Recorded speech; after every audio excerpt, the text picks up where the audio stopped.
I was born in 1905, so our paths never met on earth. But in the spirit they certainly meet. And so, his visions, or my visions, when he said eternity exists, and all things in eternity, independent of creation, which was an act of mercy. I'll tell you exactly what he means. One day I stepped in spirit, into a room, and here, dining, family of 4. 2 boys in their 20s, early 20s, and father and mother. And coming through the door is a lady bearing food to the table. Through the huge big glass window, I could see birds in flight. I could see the ripple of the grass as the wind blew it. I could see leaves falling. Other diners didn't attract me, but they were diners, but they didn't attract me. The waitress attracted me, and this table of 4, that attracted me, and the other things that I've just mentioned. And at that moment, while I'm looking at the 4 of them, something in the depths of my soul knew that if I could arrest in me an activity that I felt, everything would freeze. I no sooner knew it than I tried it. And I felt something gel in my head. At that moment that it gelled and froze in me, everything there froze. And the waitress walking, walked not. And the diners dining, dined not. I can see the face now of the young lad. He has a spoon in his hand, he was drinking soup. And he came this far with his mouth expecting it, and he couldn't move it. And the waitress could not walk. And the bird in flight was arrested, and it couldn't fall. And the leaves falling couldn't fall. And suddenly I'm looking at a world that is dead. Everything is dead. And where was the life of it? In me. Now a bird in flight, if arrested, should fall to the ground if the law that we speak of gravity, is in operation. But the bird didn't fall. And the leaves, all right, unless some other pressure equal to it kept it alive or kept it afloat, but not the bird. The waitress, yes, if she is arrested, she doesn't have to fall. But she was frozen, as though she were made of clay. They could have been made of clay. And then I released the activity that I had arrested. As I did so, each continued in their course. And the waitress walked, and he completed the action of drinking his soup. And the bird, which was perfectly still, continued the action of flight. And the leaves continued to fall. And once more, all became animated. But that's what he meant. Eternity exists. And all things in eternity independent of creation, which was an act of mercy. And so we are inserted into this dead body, this eternal death. And then we animate it. And eventually we will come out of it with life in ourselves. Or we are told, as the Father has life in himself, so he has granted the Son also to have life in himself. And the purpose of it all is to simply awaken sons who have life in themselves, and not simply animated parts of the structure of the universe. One day, a lady asked me concerning animals. Well, I didn't know the answer. She said, Neville, what is the future evolution of the animal world? I am very fond of animals, and I hate to see them destroyed. So what is the future evolution of the animal? Well, I didn't know the answer. I could have given her some theory, but I could not speak then from experience. 2 nights later, I find myself at the top of a ladder. And looking down, here is the jungle. Wild beast, I mean really wild. Tiger, lion, panther, everything that is really what you would call the wild beast of the jungle. And they're in an angry mood. The whole thing is moving. Strong, shoving beast. I am alone at the top of a ladder. At the moment, I'm a little bit apprehensive and a little concerned for my own safety. And as I was concerned and apprehensive, they became all the more angry. Then in the depths of my soul, again I knew, as though something whispered, but no one whispered, I knew that they were only externalized emotions of myself. That they simply bore witness of my own emotions. When I lost all fear, they became docile, like house cats. Then I went further. As I would now repeat it, I will arrest within me the activity that makes them alive. And once more, I arrested it. And in my head it gelled. I went down that entire ladder. They were made of clay. When I say clay, they were solid, just as though I walked into a museum and saw these things carved beautifully by some great sculptor. That's what they were, all dead. And then I went back up the ladder, released this activity, and once more they came into animation, and they moved. like living beasts of the jungle. So I know from experience today, the whole vast world, as Blake said, all that you behold, though it appears without, it is within, in your imagination, of which this world of mortality is but a shadow. And I know it. I've experienced it. So I tell you, if you haven't experienced it, you're going to. For that's the purpose of being here. And you will find the whole thing is within you. It's not up there at all. And me, if you would like me to be improved beyond what I seem to be in your eyes now, and in your own mind's eye, make me all the greater, if that's what you want for me. If you want me to come back next year bringing something far deeper than this here, see me in that light. Don't do it with my consent, do it without my consent, if that's your desire for me. If my desire for you, knowing that you may be limited, is to see you free of this limitation, without your knowledge, without your consent, I should, knowing the difference between you and states, I should create the state I want to see you express in this world, and put you in that state. So were I now to see you, as you would like to see yourself, and I remain faithful to that vision of you, come back next year to encounter you in that state, or you would write me, or others would write me to tell me of a transformed being that you seem to be. It works that way. Always bear in mind the distinction between you, the immortal you, and the state you occupy.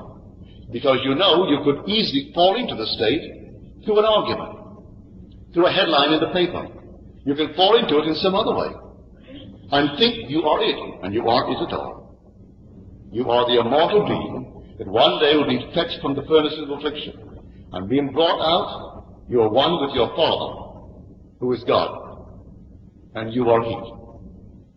So Blake, to me, is a spiritual giant, one of the truly awakened gods. And when you meet him, he looks like some super-terrestrial being when you see him. A giant of a man, and yet he wasn't any giant there, but he was radiant. The man is radiant, just completely awake among the gods. So when you're told in the 82nd Psalm, and God has taken his place in the divine council, in the midst of the gods, he holds judgment. Blake is in the midst of the gods. When I travel now, I'm leaving here Sunday, I take back my 3 books. One I brought just to show my friend freedom. The other 2 are my constant companions, and one is Blake, and the other is the Bible. I'll be flying to New York on the 15th of September. I'll be carrying 2 books. One will be Blake, complete works, and one will be my Bible. That's all I will be carrying. It's my constant companion. First of all, the joy of reading Blake with his use of English. That fantastic use of English, all weaving in the imagination. And so no one outside of the Bible has given to the world as much as Blake when it comes to the secret of imagining. How to do it. And so these 4 visions of his, the 4-fold, the 3-fold, the 2-fold, and the single. Well, the single is simply any normal physical sight, where its thing is what it appears to be and nothing more. That single vision. And he prayed to be saved from single vision, because everything has a meaning in God's world. I used to sit in the park years ago with my old friend Abdullah. And if 2 people walked by, it had meaning. If it was male and female, it differed. If 2 men, it differed. Birds in flight. And he gave meaning to all the moving, animated state of God's world. An entirely different language. God is speaking every moment of time, you say, to every one of us, but we can't see it. We do not understand the language of God. It's all spoken in symbolism, and the birds in flight reveal something to Ab. I will see Ab get up, and he wasn't superstitious. He got up at a certain moment when something passed by. He could interpret the language of God. Others couldn't. And there was reason for his getting up, as time proved. He simply moved from what soon thereafter was an accident. But he moved. Everything is meaning in this world, for everything. The very beginning of the book of John, in the beginning was the Word. Well, the Greek word logos, that is translated word, has the meaning. So you could say in the beginning was meaning. And meaning was with God, and meaning was God. There is a meaning, there's a purpose, a plan behind everything in this world. And eventually you and I will understand it. But I assure you, The whole vast world, if you could arrest your power now, would stand still. Absolutely still. The only work outside of Blake's, and one little passage in my book where I try to record the experience, that I've ever seen it, was in the Apocryphal New Testament of the Gospel of James. And here in the book of James, the words are put into the mouth of Joseph, the night of the birth of Christ, where he goes in search of a Hebrew midwife because he wants it for his wife. And as he starts, the heavens stood still. And the shepherds tending their flock, they stood still. And the little lambs drinking stood still. And the men eating stood still. And everything was frozen as though dead. And then suddenly, all moved on in their course. So it's the only recorded thing that I've ever heard of. And that's in the book of James, but the Apocryphal book of James. And you can get it, the Apocryphal New Testament, and look up a passage called the Infant Gospels, and look up the one under the Gospel of James.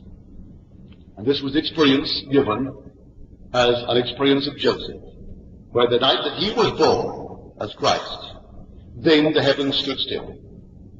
For that's the power that he tasted of the age to come. For that's the power you're going to wield in the age to come.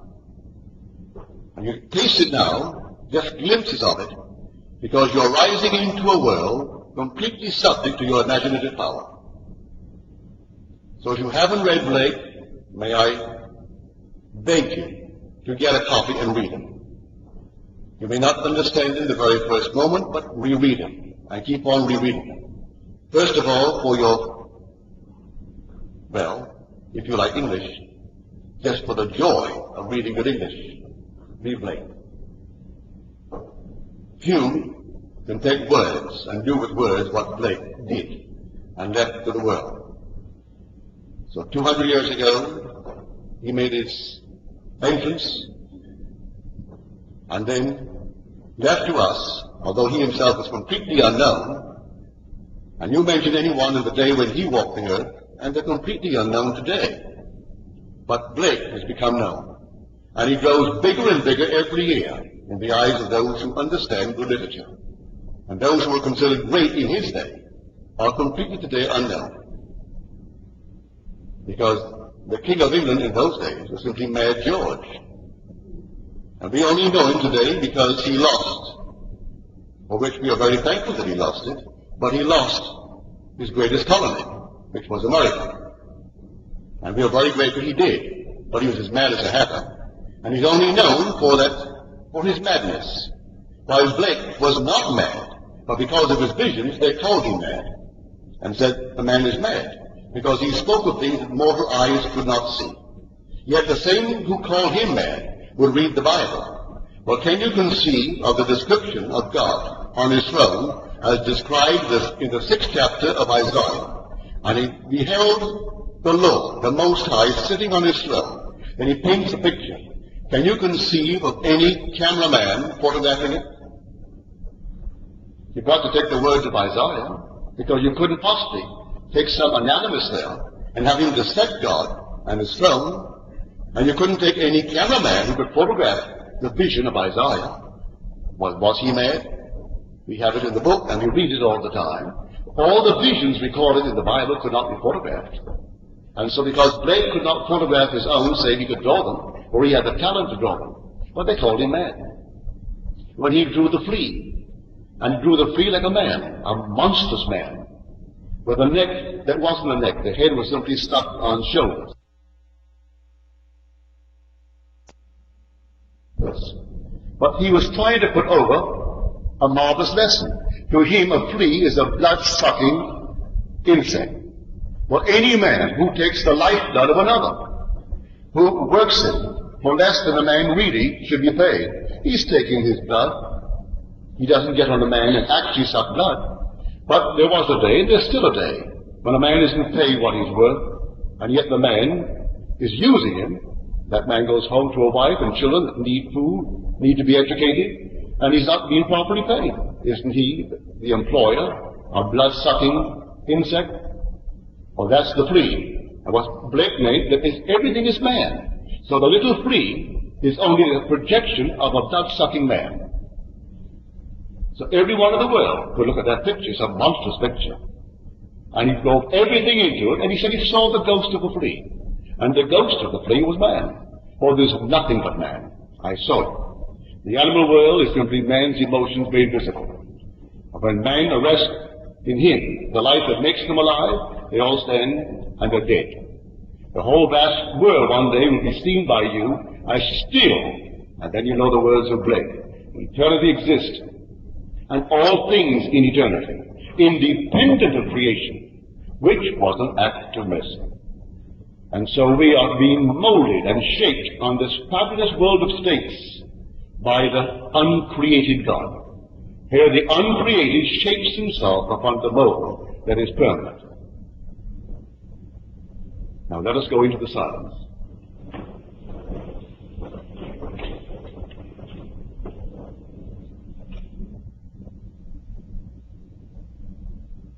Good. Now, are there any questions, please?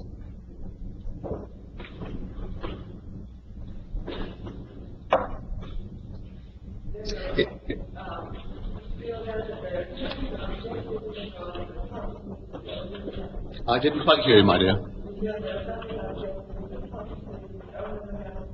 Yes, my dear, I'm convinced of it. That consciousness is the one and only reality, really. But the world is fixed. It really is fixed in a dead state. But the living state is your own consciousness, and you can feel it. Not just to be aware of things, you can actually feel it and stop it and start it. The day will come you'll stop and start everything in this world. What the next scene is going to be, I do not know. I really do not know. But I've had glimpses of it, and I've tasted of the power of the age to be.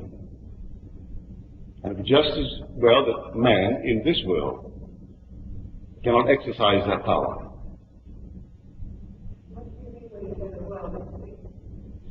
Well, I saw people dining, and they seemed to be completely independent of my perception of them. They seemed to have freedom of choice in either drinking the soup or not drinking it. The waiter, or that is the waitress, coming through the door, when I first came into the room, well, reason told me everything I saw was actually independent of my perception of them. But then I knew differently 1 second later. I knew that they had no life in themselves, that the life was in me. So I arrested that life in me, and they were dead. And this action would have been there forever if I had not released that life in me. I came upon a scene that was animated and seemingly independent of my perception of it.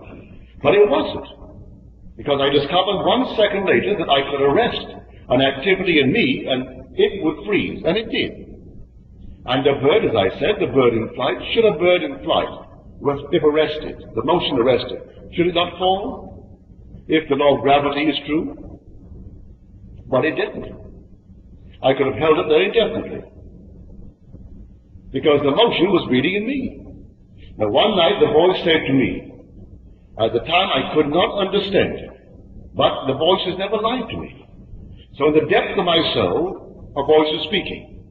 You do not move in waking any more than you move on your bed in sleep. It is all a movement in mind.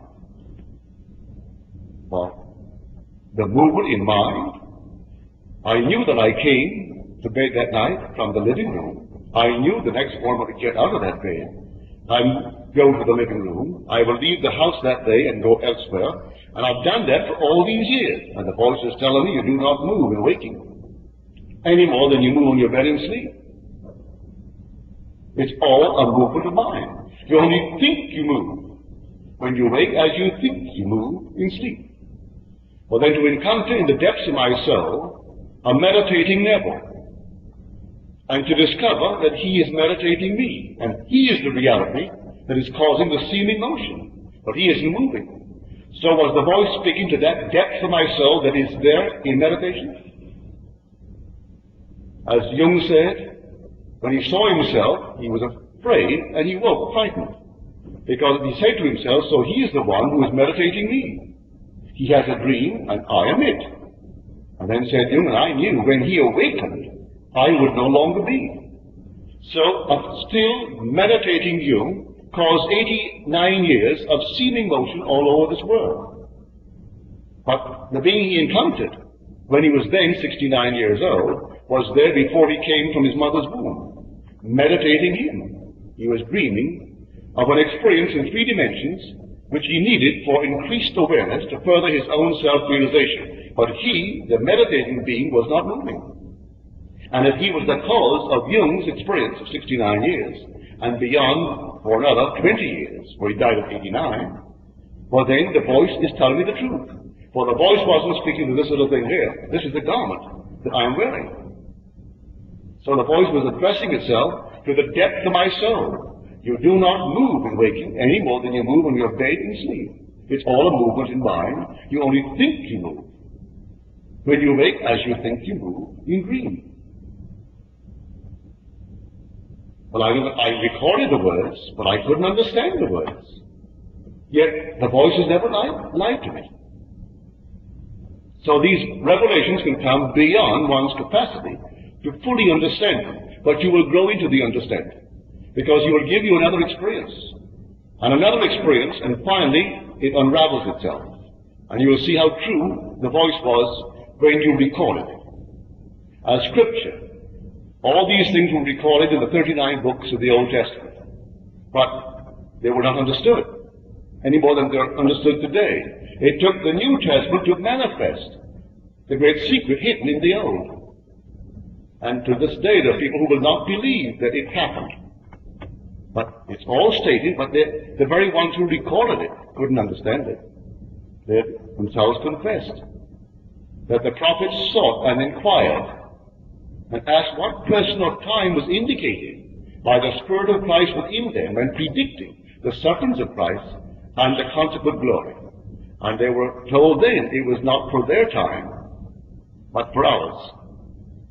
But they were asking and inquiring, but no voice answered their inquiry. They couldn't understand.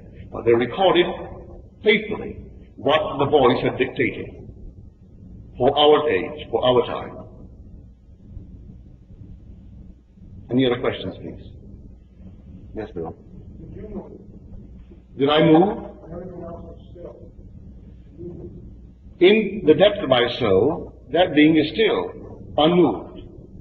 But the illusion of motion I am experiencing in 3 dimensions.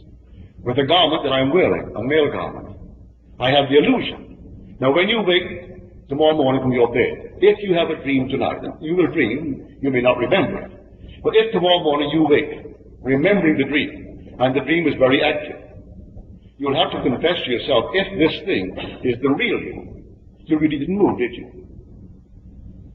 But while the dream lasted, it seemed so real, and you're certainly moving, weren't you, in the dream. But if reason enters on reflection, you'll say, well, that's all silly. I could not have moved because I went to bed here last night, and here I am in the same bed, the same room. So did I move? And you're going to tell yourself, no, you didn't really. You just simply had a movement in mind. Or the mind did it, you'll say.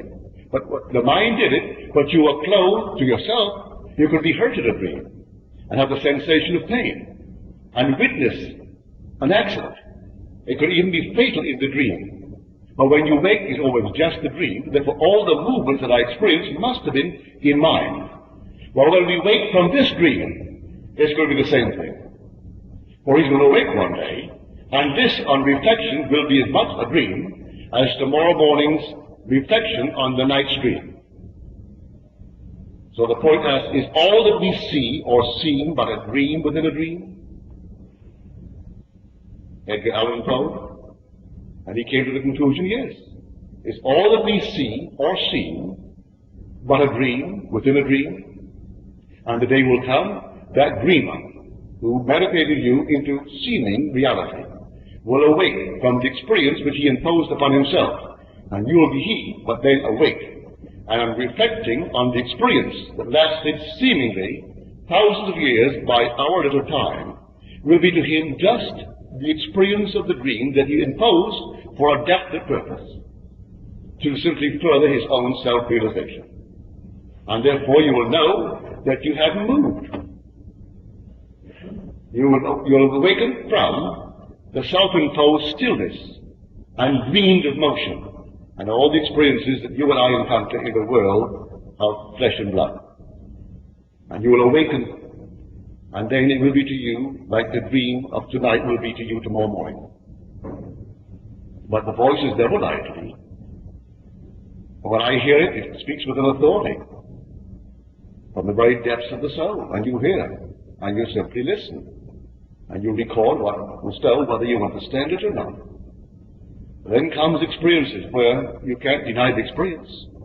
The experience of seeing people stand still when I arrested an activity in me is an experience that I cannot deny. And the experience is not less vivid than the experience of today. I had a very pleasant day. I took a friend of mine to lunch today, and a friend of mine took me to dinner tonight. And there were pleasant, wonderful meetings. Well, they're not any more real. Now they're memory images. The dinner is a memory image, and the lunch is a memory image. But they're real when I experience them. But they're not more vividly real in my mind's eye now than this experience of encountering Dinah standing still when I arrested an activity in me. That too is a memory image. But when I did it, it was as real as today's lunch was real. So in the end, that voice is going to prove itself true. For I encountered myself seated in the lotus posture. I looked at him, there's Neville, in a radiantly beautiful manner, with a character that this little Neville does not possess. There was majesty, there was strength of character, there was nobility in that face, everything that could be desired by anyone. And yet it was Neville. And he was completely undisturbed by my staring at him. I encountered the being that is meditating me. And it is still. And it was seated in a lotus posture, completely unmoved by my interest and my surprise. And when he really moves from that sleep, I will no longer be, but I'll be he.